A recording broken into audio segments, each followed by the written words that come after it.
பாட்டாளி மக்கள் கட்சியுடைய பொதுக்குழு கூட்டம் இன்று மகாபலிபுரம் கான்ஃபரன்ஸ் ஹாலில் இன்று நடைபெற்றது. இந்த பொதுக்குழுவிற்கு பாட்டாளி மக்கள் கட்சியினுடைய தலைவர் மரியாதைக்குரிய மருத்துவர் அன்புமணி ராமதாஸ் அவர்கள் தலைமை தாங்கினார்.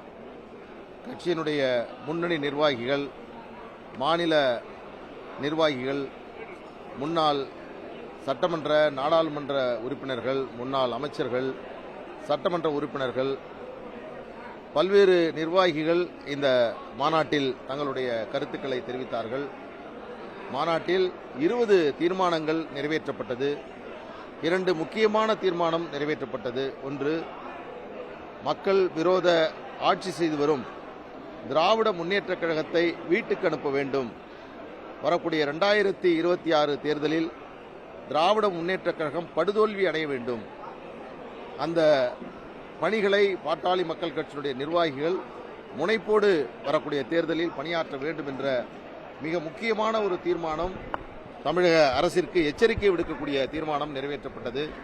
அதனைத் தொடர்ந்து பாட்டாளி மக்கள் கட்சியினுடைய தலைவராக மருத்துவர் அன்புமணி ராமதாஸ் அவர்கள் 2022ஆம் ஆண்டு தேர்வு செய்யப்பட்டார். கட்சியினுடைய விதிப்படி சாதாரணமாக 3 ஆண்டிற்கு ஒருமுறை கட்சியினுடைய தலைவர், செயலாளர், பொருளாளர் தேர்ந்தெடுக்கப்பட வேண்டும். ஆனால் தேர்தல் நடத்துவதற்கான சூழல் இல்லாத சமயங்களில் அந்த 3 ஆண்டு காலம் என்பதை நீட்டிப்பது என்பது பாட்டாளி மக்கள் கட்சியினுடைய கடந்த காலத்தில் அதுபோன்ற நிகழ்வுகள் நடைபெற்றிருக்கிறது.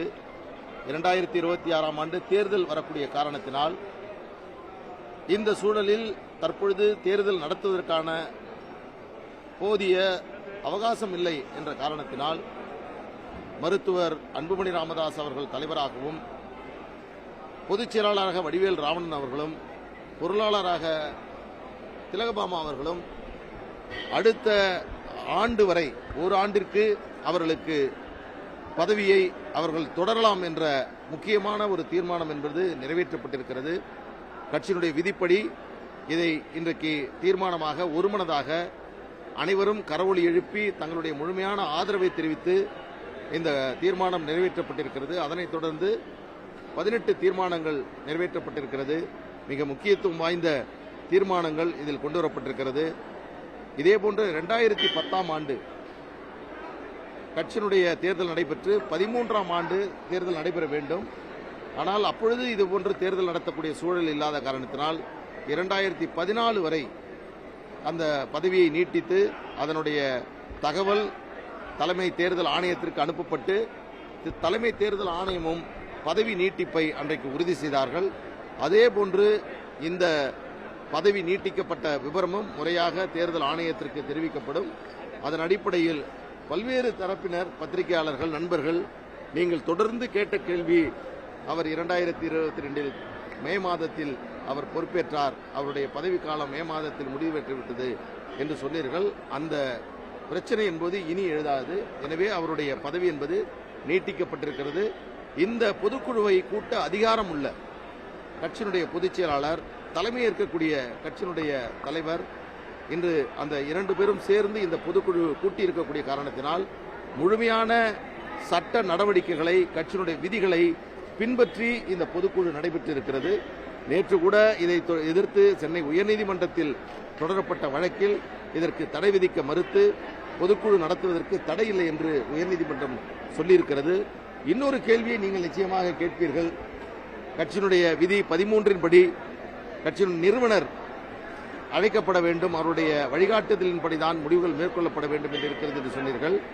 அந்த அடிப்படையில் கட்சியினுடைய விதியின்படி பாட்டாளி மக்கள் கட்சியினுடைய நிறுவனர், சமூக நீதி போராளி மருத்துவர் ஐயா அவர்களுக்கு இந்த பொதுக்குழு தொடர்பாக அவருக்கு நாங்கள் முறையாக நேராகவும் இணைய ஒரு இமெயில் மூலமாகவும் வாட்ஸ்அப் மூலமாகவும் அவருக்கு முறையான தகவல் தெரிவிக்கப்பட்டிருக்கிறது.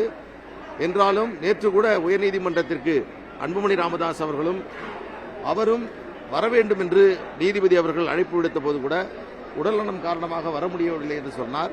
எனவே இன்றைக்கும் அவர் இந்த பொதுக்குழுவில் அவரால் கலந்து கொள்ள முடியவில்லை. என்றாலும் இதுவரையில் எங்களுக்கு அவர் வழங்கியிருக்கக்கூடிய ஆலோசனைகள், வழிகாட்டுதலின் அடிப்படையில் இந்த கூட்டத்தில் பொதுக்குழுவில் தீர்மானம் நிறைவேற்றப்பட்டிருக்கிறது.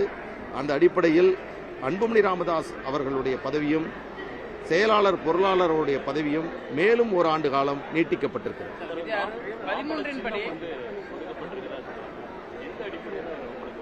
அதாவது தேர்தல் ஆணையம் கடந்த வாரம் எங்களுக்கு ஒரு சுற்றறிக்கை அனுப்பியிருக்கிறார்கள்.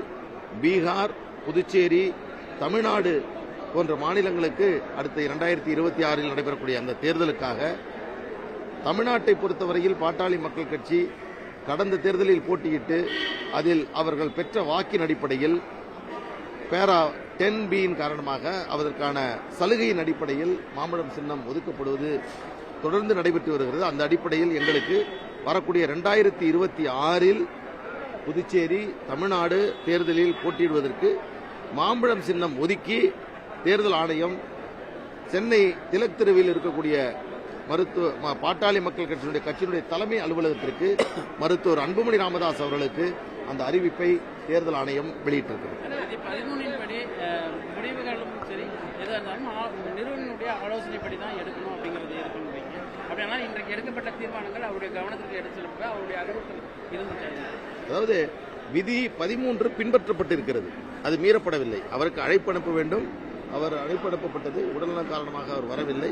இதுவரையில் அவர் எத்தனை கொள்கை நிலைப்பாடுகளை கொண்டிருந்தாரோ, என்ன லட்சியத்திற்காக அவர் பாட்டாளி மக்கள் கட்சியை நடத்தினாரோ அந்த கொள்கைகளை தொடர்ந்துதான் இன்றைக்கு தீர்மானங்கள் நிறைவேற்றப்பட்டிருக்கிறது. எனவே அதில் எந்த விதிமீறலும் இல்லை. பொதுக்குழு நடத்தி முடிச்சிட்டோம். இதற்கு பிறகு அதில் ஆமா மேல்முறையீடு இல்ல, நீங்க சொல்ற மாதிரி இன்னைக்கு பொதுக்குழுவுக்கு தடை விதிக்க வேண்டும் என்று சொன்னார்கள். பிறகு இந்த பொதுக்குழு செல்லாது என்று கூட அவர்கள் எடுக்கலாம். எது இருந்தாலும் சட்டப்படி எந்த வழக்கையும் நாங்கள் எதிர்கொள்வதற்கு தயாராக இருக்கிறோம். அதில் நாங்கள் உறுதியாக இருக்கிறோம். காரணம், மருத்துவர் அன்புமணி ராமதாஸ் அவர்களின் தலைமையில் பாட்டாளி மக்கள் கட்சியினுடைய விதிகளை முழுமையாக 100% பின்பற்றி தான் எங்களுடைய செயல்பாடுகள், நடவடிக்கைகளை நாங்கள் மேற்கொண்டு வருகிறோம். எனவே எந்த விதிமீறலும் என்னங்க அது முறையாக அது இதுவரையில் என்ன நடைமுறை இருக்கிறதோ அந்த அடிப்படையில் தேர்தல் ஆணையத்திற்கு நாங்கள் தெரிவிப்போம். அது அவர் எப்படி அழைத்திருக்கிறார், அவருடைய பெயர் அங்கே இடம்பெறவில்லை என்ற சூழல் இருக்கிறது. எனவே இது குறித்து மருத்துவர் அன்புமணி ராமதாஸ் அவர்கள் தான் முடிவு. ஒரு தனியார் தொலைக்காட்சியில் ஒரு பேட்டி கொடுத்தாரு. ஐயா பேட்டி கொடுத்தாரு. வழக்கறிஞர் பால் மருத்துவத்தை கூட சொல்ல மாட்டாங்க. பேரை தனியார் ராமதாஸ் கொடுத்துருக்காரு. அதுக்கு மருத்துவ ஐயான்னு சொல்லிட்டு நீங்க ராமதாஸ் சொல்றாரு. நான் உங்க கூட கொண்டு சொல்றேன். எங்களை எல்லாம் உருவாக்கியவர், ஆளாக்கியவர், எங்களுக்கெல்லாம் வழிகாட்டியாக இருந்தவர், தந்தை ஸ்தானத்தில் இருக்கக்கூடியவர் மருத்துவர் ஐயா அவர்கள். அவரை ஒருபோதும் நாங்கள் அப்படி சொன்னதில்லை. அப்படி சொன்னால் என்னுடைய நாக்கே அழுகினது. ஆனால் இன்றைக்கு அன்புமணி ராமதாஸ் அவர்கள் கூறியதை போன்று சாமி சில நேரங்களில் கோபமா இருக்கும், பூசாரி சரியில்லைன்னு சொன்னார்ல, அது இதிலும் பொருந்தும். ஏனென்றால் நான் என்ன பேசினேன், அவர்கள் அதை மாற்றி திருத்தி ஐயா அவர்களிடம் சொல்லியிருப்பார்கள். எனவே நான் அப்படி எந்த இடத்திலும் எந்த தருணத்திலும் நான் பேசியதில்லை, பேச போவதும் இல்லை. அன்புமணி அவர்கள் பேசும்போது 30 முதல் 40 மணிகள் இருந்தாலே நம்முடைய ஆட்சிகள் பேசுகிறாங்க. அதாவது இது ஒரு அரசியல் ஸ்ட்ராட்டஜி. என்னன்னா, இது கர்நாடகாவில் நடந்திருக்கு, பல மாநிலங்களில் நடந்திருக்கு. எனவே தமிழ்நாட்டில் பொறுத்தவரையில் ஒரு 60 சட்டமன்ற உறுப்பினர்களை ஒரு கட்சி பெறுகிறது என்று சொன்னால் அந்த கட்சியினுடைய ஆதரவு இல்லாமல் யாரும் ஆட்சி அமைக்க முடியாது. அப்படி வருகின்ற பொழுது இதற்கு முன்பு இது பல மாநிலங்களில் நடந்திருக்கிறது. குறைவான இடங்களை பெற்றவர்கள் கூட அந்த மாநிலத்தினுடைய முதலமைச்சராக இருக்கிறார்கள், முக்கிய கூட்டணி கட்சியினுடைய கட்சியாகவும் மாறி இருக்கிறார்கள். எனவே அந்த அடிப்படையில் தான் அந்த கருத்தை அவருங்க வரக்கூடிய தேர்தலில் யாருடன் கூட்டணி, எப்படி தேர்தலை சந்திப்பது, யார் தலைமையில் இந்த தேர்தலை சந்திப்பது என்பதெல்லாம் குறித்து கட்சி உரிய நேரத்தில் முடிவெடுக்கும். அந்த முடிவெடுக்கக்கூடிய அதிகாரம் என்பது மருத்துவர் ஐயா அவர்களுக்கும் அன்புமணி கட்சியுடைய தலைவர் அன்புமணி ராமதாஸ் அவர்களுக்கு இருக்கிறது. அது உரிய நேரத்தில் பொதுக்குழுவால் அந்த முடிவு என்பது மேற்கொள்ளப்படும். தேர்தல் ஆணையத்திலே அங்கீகாரம் பெறுவதற்காக தான் மருத்துவர் ராமதாஸ் அவர்களின் பொதுக்கூட்டத்துக்கு முன்னாடியே நம்ம பொதுக்குழு கூட்டத்தை கூட்டியிருக்கோம்.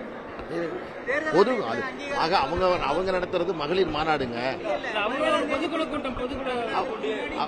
இல்ல அவர்கள் கூட்டினாலும் கூட இப்ப நான் இன்னைக்கு ஒன்று சொல்றேன், 17ஆம் தேதி அவர்கள் கூட்டுவதாக இருக்கக்கூடிய அந்த பொதுக்குழு கூட்டம் என்பது பாட்டாளி மக்கள் கட்சியினுடைய விதிகளை பின்பற்றி நடத்தக்கூடிய கூட்டம் அல்ல. பொதுக்குழுவால் தேர்ந்தெடுக்கப்பட்ட பொதுச் செயலாளர், பொதுக்குழுவால் தேர்ந்தெடுக்கப்பட்ட தலைவர், இவர்கள்தான் பொதுக்குழுவை கூட்ட அதிகாரம் உடையவர்கள். எனவே அவர்கள் கொடுத்திருக்கக்கூடிய அந்த அறிவிப்பு என்பது அது இன்றைக்கு அது ஏற்புடையதல்ல. அது மேல நம்ம நிறைய பேச வேண்டாம்.